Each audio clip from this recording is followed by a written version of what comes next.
수험생 여러분 수고하셨습니다. 제2회 전국 모의고사는 실제 시험 수준의 난이도에 맞춰서 출제했습니다. 그리고 명확하게 출제했고 애매모호한 문제는 출제하지 않았습니다. 그래서 여러분들이 문제 풀 때 비교적 수월하게 풀었을 거라고 생각합니다. 제2회 모의고사 중에서도 지금 여러분이 저와 함께 문제풀이하는 과정은 공인중개사 법령 및 중개실무라는 과목인데요. 그러면은 1번부터 문제를 풀도록 하겠습니다. 1번 공인중개사법의 목적에 해당하는 것은 이렇게 문제 나왔습니다. 그러면 공인중개사법의 목적이 머릿속에 쭉 있어야죠. 그럼 공인중개사법의 목적은 공인중개사의 업무에 관한 사항을 규정한 겁니다. 그래서 공인중개사의 전문성을 제고하고 그 다음에 부동산 중개업을 건전하게 육성하여 그 다음에 국민 경제에 이바지하기 위해서 이 법이 제정이 된 거죠. 그러면 정확하게 토시 하나 틀리지 않도록 정확하게 알아두셔야 되는데 주의할 것은 공인중개사법은 공인중개사의 업무에 관한 사항을 정한 거기 때문에 공인중개사의 전문성을 제고하는 것이지 개업 공인중개사의 전문성을 제고한다 하면 틀리다는 것을 유념하시고 중개업을 건전하게 육성하는 것이지 중개업을 규율한다든가 규제한다든가 이런 말이 나면 틀린다는 거. 국민경제에 이바지한다라는 거, 국민경제에 이바지함인지 국민의 재산권 보호에 이바지한다 하면 틀리다는 거, 이런 것들을 주의하셔야 될 것입니다. 그러면 1번 개업 공인중개사의 전문성 제고, 개업 공인사라는 말은 등장하지 않습니다. 공인중개사의 전문성 제고죠. 2번 부동산 중개업의 적절한 규율 들었습니다. 중개업의 건전한 육성이지 규율하면 드리는 거죠. 3번 중개업의 적절한 규율, 중개업이라는 말도 등장하지 않고 규율이라는 말도 없습니다. 4번 부동산 중개업을 건전하게 육성, 부동산 중개업을 건전하게 육성한다. 정답은 4번이죠. 5번 개업 공인중개사의 공신력이 최고, 공인중개사법에는 개업 공인중개사라는 말 자체가 등장하지 않습니다. 정답은 4번이죠. 자, 그 다음에 2번 문제는 이제 공인중개사법에 나오는 용어에 관련된 설명인데요.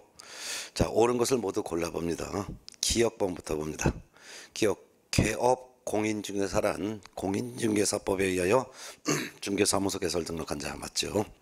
니은번 소속 공인중개사에는 개업 공인중개사인 법인의 사원 또는 임원으로서 중개업무를 수행하는 공인중개사인자가 포함된다 맞죠?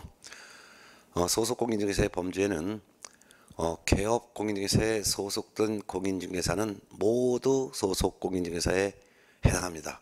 따라서 공인중개사로서 법인인 개업 공인중개사에 소속된 자건 또는 공인중개사로서 공인중개사인 개업 공인중개사에 소속된 자건 또는 공인중개사로서 법 부칙 6조 2항에 규정된 개업 공인중개사에 소속된 자건 전부 소속 공인중개사에 포함되며 이들의 업무를 즉 개업 공인사들의 업무를 수행을 하건 또는 개업 공인중개사의 중개업무를 보조하건 공인중개사로서 개업 공인중개사에 소속된 자는 전부 소속공인중개사에 포함됩니다. 따라서 소속공인중개사에는 그 말은 소속공인중개사의 범주에는 그 말인데 개업공인중개사인 법인의 사원 임원으로서 중개업무를 수행하는 공인중개사인 자가 포함되죠. 맞죠? 디귿번 공인중개사로서 개업공인중개사에 고용되어 그의 중개업무를 보조하는 자도 역시 소속공인중개사가 되겠죠. 맞고 레얼번 우연한 기회에 단 한 번 임대차 계약의 중개를 하고 보수를 받은 사실만으로는 중개를 업으로 한 것이라고 볼 수가 없습니다. 맞죠? 계속성 반복성이 없기 때문입니다. 답은 1번이 되겠죠. 3번 문제는 이제 중개 대상물에 해당되는 문제인데 2번의 용어의 정의에도 한 문제가 나오고 이 중개 대상물의 내용도 해마다 한 문제가 출제됩니다. 그래서 2번, 3번 문제는 금년도 똑같이 문제가 나올 거예요. 3번 중개 대상물이 될 수 있는 것을 모두 몇 개인가? 기억번 주택이 철거될 경우 일정한 요건 안에서 택지개발지구 내 이주자 택지를 공급받을 수 있는 지위인 대토권은 중개 대상물이 될 수 없죠. 특정되지 않았기 때문입니다. 어떤 토지를 대신받을지는 정해져 있지 않기 때문에 대토권은 중개 대상물이 안 된다라는 거. 자, 그 다음에 두 번째 니은번 분양계약이 체결되어 동호수가 특정된 장차 건축될 아파트, 이게 바로 아파트 분양권이죠. 분양권은 중개대상물 됩니다. 그 그 다음에 디귿번 특정 동호수에 대해서 피분양자가 선정되거나 분양계약이 체결되지는 아니했다 하더라도 대상 아파트 전체의 건축이 완료된 조합 입주권, 요거는 중개대상물 됩니다. 입주권 중에서는 중개대상물이 되는 입주권도 있고 되지 않는 입주권이 있는데, 중개대상물이 되지 않는 입주권은 추첨기일에 추첨에 참가하여 당첨이 된다면 분양 예정자로 선정될 수 있는 지를 가리키는 데 불과한 입주권은 중개대상물이 될 수 없습니다. 그렇지만 특정 동호수에 대해서 피분양자가 선정된 것도 아니고 분양계약이 체결되지는 않았다 하더라도 대상 아파트 전체에 대한 건축이 완료된 조합 입주권은 바로 입주할 수가 있고, 동호수가 바로 정해지기 때문에 바로 입주하자마자 동호수가 정해지고 또한 재산적 가치도 있기 때문에 중개대상물이 됩니다. 그래서 디귿번 건축이 완료된 입주권은 분양계약이 체결되지 않았어도 재산적 가치가 있고 바로 입주할 수 있으므로 중개대상물이 된다라는 것이죠. 그 다음에 이제 리얼번 영업용 건물의 비품 등 유형물의 대가, 영업상의 노하우 등 무형의 대가, 이는 상가 권리금이라고 하는데 상가 권리금은 중개대상물이 될 수가 없는 것이죠. 그 다음에 미온범 조립식의 세차장 구조물, 이건 볼트 조립 방식의 세차장 구조물은 분리 철거가 쉽게 가능하기 때문에 토지의 정착물로 볼 수도 없고 중개대상물로 볼 수도 없습니다. 결국 중개대상물이 될 수 있는 것은 니은번과 디귿번 두 개가 되겠습니다. 답은 2번이고요. 4번 문제 봅니다. 공인중개사 정책심의위원회에 관한 설명이다. 옳은 것은 1번 공인중개사 자격시험 시행에 관한 업무를 위탁받은 기관의 장이 추천하는 사람은 우연으로 위촉될 수 없다. 위촉될 수 있습니다. 공인중개사 정책심의위원회의 구성은 위원장 1명을 포함하여 7명 이상 11명 이내의 위원으로 구성되죠. 그 중에서 위원장은 국토교통부 제1차관이 되고 위원은 국토교통부 장관이 임명하거나 위촉하는데요. 공인중개사 정책심의위원회 위원이 될 수 있는 사람은 대학교에서 부교수직에 있는 사람 또는 고위 공무원직에 있는 사람, 그 밖에도 변호사직에 있는 사람, 학식과 경험이 풍부한 자, 그 밖에도 시험 업무를 위탁받은 기관장이 추천한 사람 또는 협회에서 추천한 사람, 시민단체에서 추천한 사람도 될 수 있고, 그 밖에도 한국소비자원의 임직원도 여지 공인중개사 정책심의위원회 위원으로 임명 위촉될 수 있습니다. 따라서 공인중개사 자격시험 시행에 관한 업무를 위탁받은 기관의 장이 추천한 사람도 심의위원회 위원으로 위촉될 수가 있습니다. 2번 위원장은 긴급하게 개최하여야 하거나 부득이한 사유가 있는 경우에는 회의 개최 7일 전까지 회의 소집을 통보할 수 있다. 들었습니다.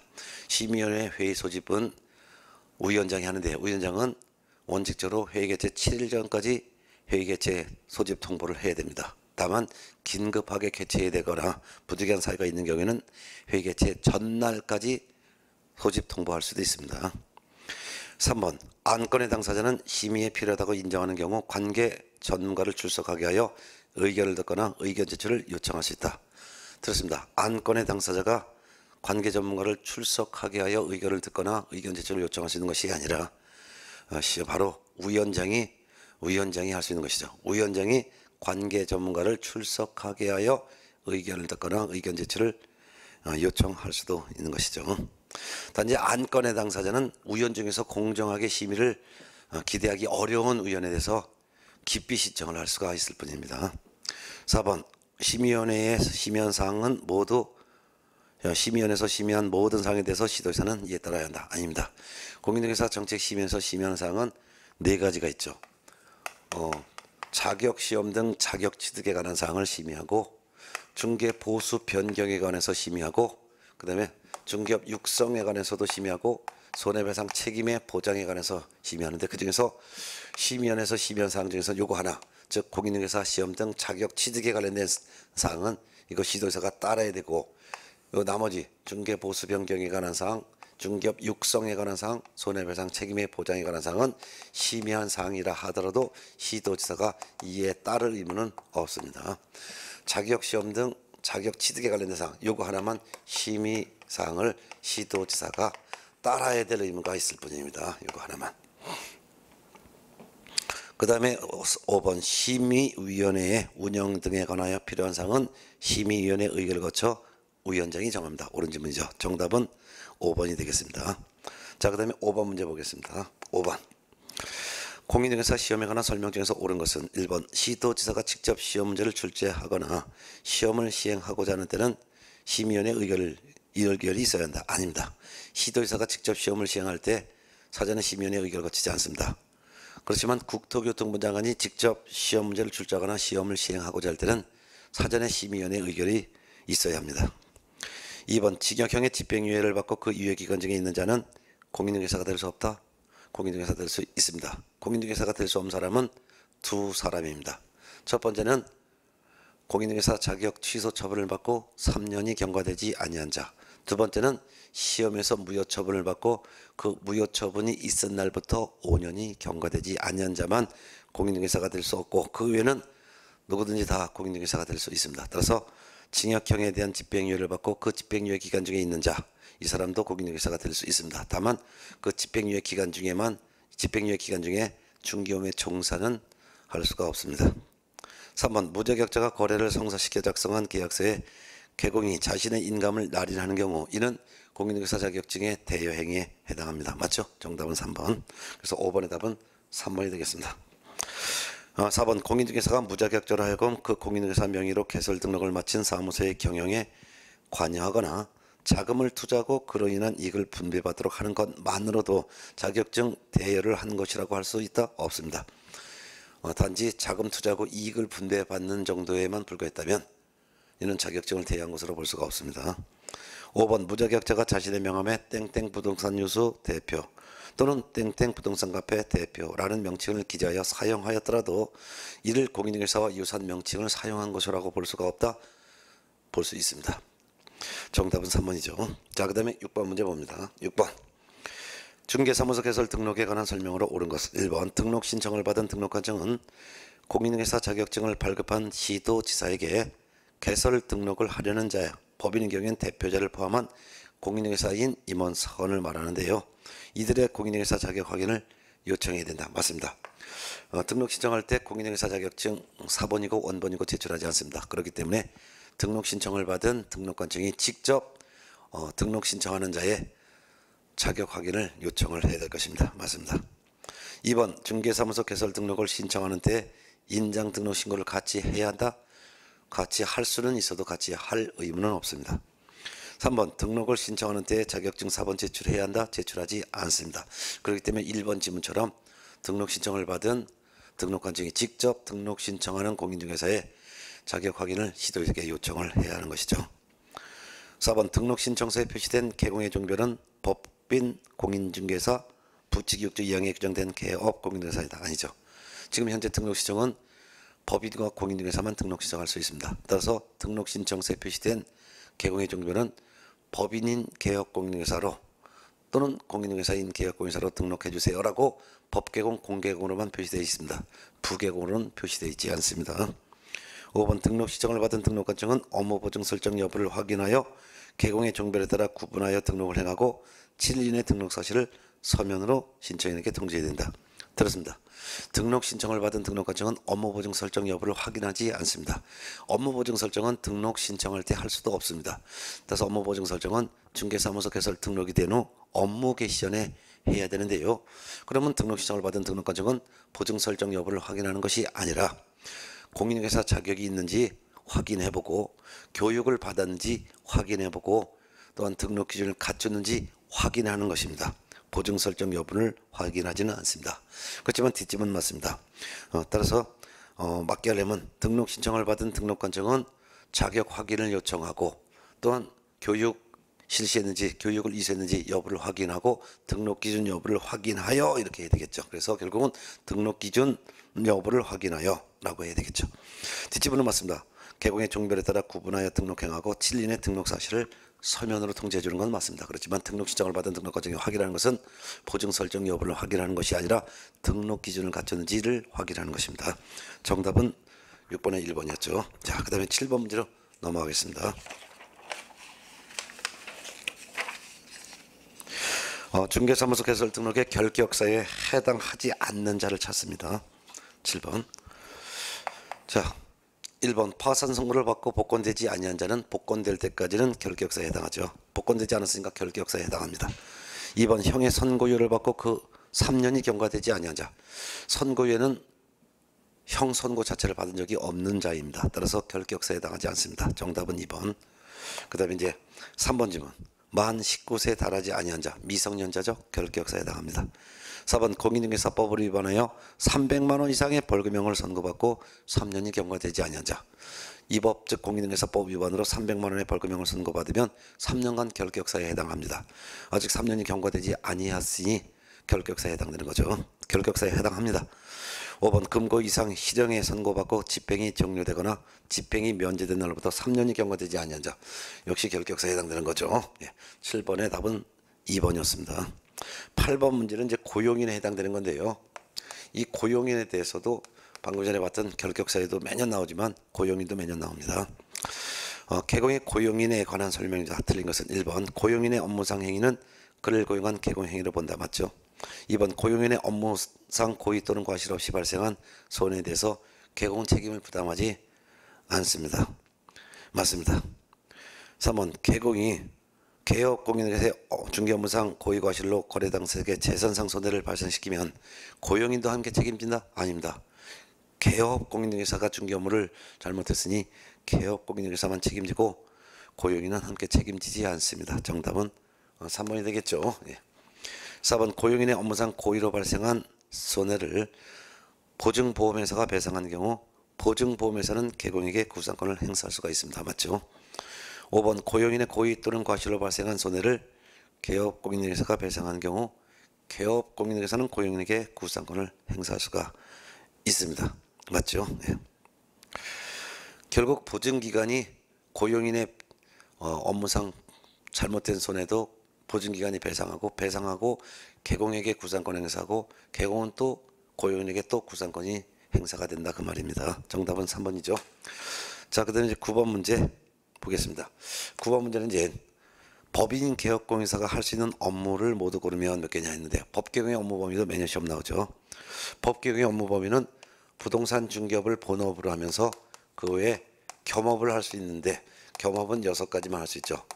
상가나 주택에 대한 관리 대행 할 수 있고 부동산의 이용 개발에 관한 거래에 관한 상담을 할 수 있고 개업 공인중개사를 대상으로 한 중개업의 경영 기법 및 경영의 정보 제공할 수 있고 상가나 주택에 대한 분양을 대행할 수 있으며 중개업에 부수되는 업무로서 이사업체를 소개하거나 도배업체를 소개해 주는 일을 할 수 있고 경매 및 공매 대상 부동산에 대해서 권리 분석, 취득알선, 매수 신청 또는 입자 신청의 대리를 할 수 있습니다. 자, 그러면 기업번 중개업 당연히 본업으로서 할 수 있죠.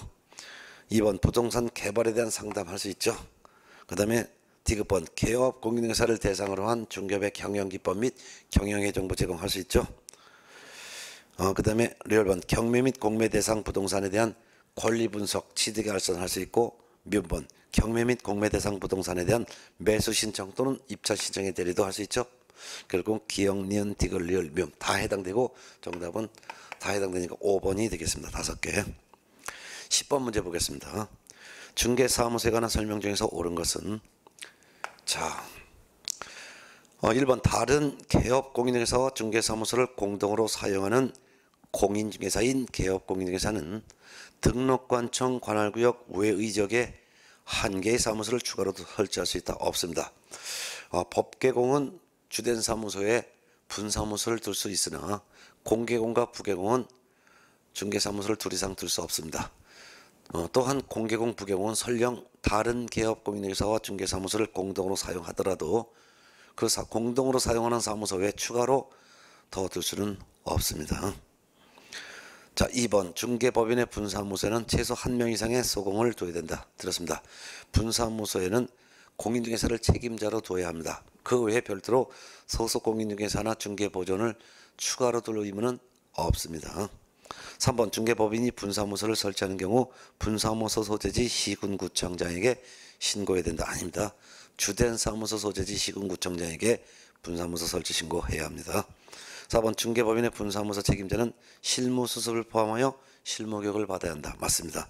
정답은 4번이죠. 네. 5번 중개법인의 분사무소에는 공인중개사를 책임자로 두지 중개법인의 분사무소에는 공인중개사를 책임자로 두지 않아도 된다. 들었습니다. 두어야 됩니다. 중개법인 하면 법인인 개업공인중개사를 말하는데요. 법인인 개업공인중개사의 분사무소에는 공인중개사를 책임자로 둬야 합니다. 다만 다른 법률 규정에 따라 중개업을 할 수 있는 법인의 경우에는 공인중개사를 책임자로 두지 않아도 됩니다. 정답은 4번이죠. 자, 그 다음에 11번 문제는 사무소의 명칭과 5개 광고물의 성명 표기에 관한 설명인데요. 옳은 거 찾아봅니다. 1번 공인중개사인 개업공인중개사는 그 사무소 명칭에 공인중개사 사무소라는 문자를 사용해야 된다. 들었습니다. 공인중개사 사무소라는 문자를 사용해도 되지만 그렇지 않고 부동산 중개라는 문자를 사용해도 됩니다. 따라서 맞게 하려면 공인중개사인 개업공인중개사는 그 사무소 명칭에 공인중개사 사무소 또는 부동산 중개라는 문자를 사용하여야 한다라고 해야지만 맞습니다. 2번 법 부칙 6조 2항에 따른 개업공인중개사가 그 사무소 명칭에 공인중개사 사무소라는 문자를 사용하면 1년 이하의 징역 또는 1천만 원 이하의 벌금에 처해진다?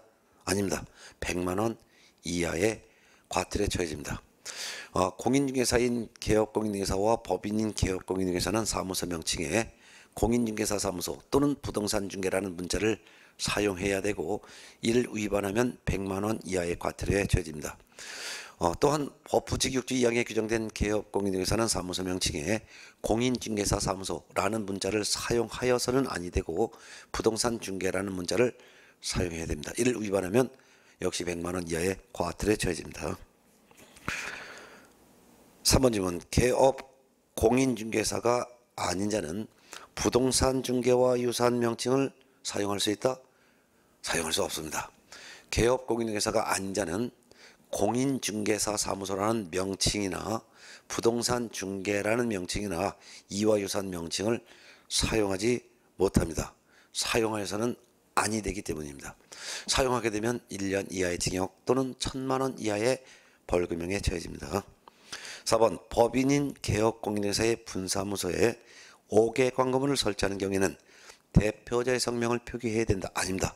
분사무소엔 책임자의 성명을 표기해야 합니다. 5번 개업공인중개사가 가로형 간판에 성명을 표기하지 아니하거나 거짓으로 표기한 경우 등록관청이 간판 철거를 명할 수 있다. 맞습니다. 정답은 5번이 되겠죠. 예.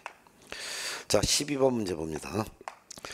인장 등록에 관한 설명이다. 옳은 것은 1번 개업공인중개사는 중개업무를 개시한 후 지체 없이 중개행위에 사용할 인장을 등록해야 된다.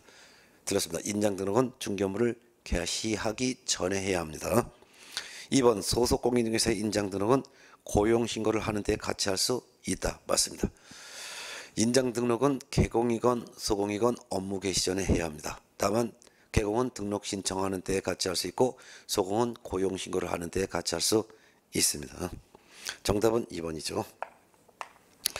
3번 소속 공인중개사 인장 등록 및 등록 인장의 변경 등록은 전자문서로 할 수 없다. 있습니다. 인장 등록 및 등록 인장의 변경 등록은 전자문서로 할 수 있습니다. 4번 개업 공인중개사는 등록한 인장을 변경한 경우에는 10일 이내에 등록관청에 그 변경된 인장을 등록해야 된다. 7일입니다. 10일이 아니라 7일 이내에 변경된 인장을 등록관청에 등록해야 합니다. 5번 개업 공인중개사가 작성한 거래계약서에 등록하지 아니한 인장을 사용한 경우 그 서면 효력은 발생하지 않는다. 들었습니다. 서면의 효력 발생합니다. 등록된 인장을 사용하지 않았다 하더라도 등록 인장 사용했건 안 했건 계약의 효력은 이미 계약 당사자 간의 의사표시의 합체로서 성립이 되었고 효력이 이미 발생되었기 때문입니다. 그래서 등록하지 않은 인장을 사용했다 하더라도 서면의 효력 발생합니다. 정답은 2번이죠.